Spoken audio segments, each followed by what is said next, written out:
By the end of this week, there's going to be a major talk between the United States and Ukraine.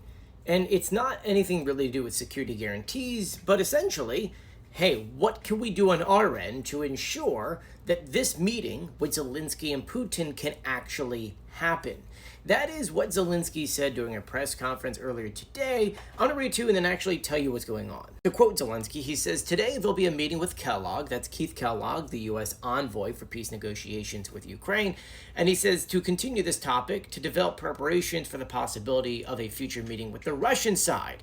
And at the end of the week, there'll be a meeting of the Ukrainian team and the American team. So what actually is going on here? Well, Donald Trump had shown frustration and saying in 2 weeks we'll see who's really at fault about this meeting not happening. And what I actually think is happening here is that Zelensky's doing everything in his power to prove that Ukraine is ready for these talks. They're ready for peace. They're ready for a ceasefire, which he is. He's been saying this now for quite some time.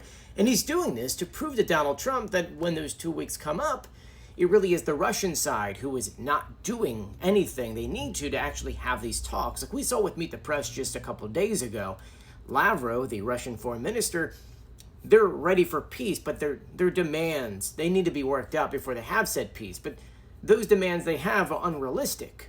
That's why we don't really have a peace here. But to finish what the president says, he says, "And it seems to me that we'll have a basic plan for security guarantees, hopefully by Friday. I think that the details still need time. We still need to work.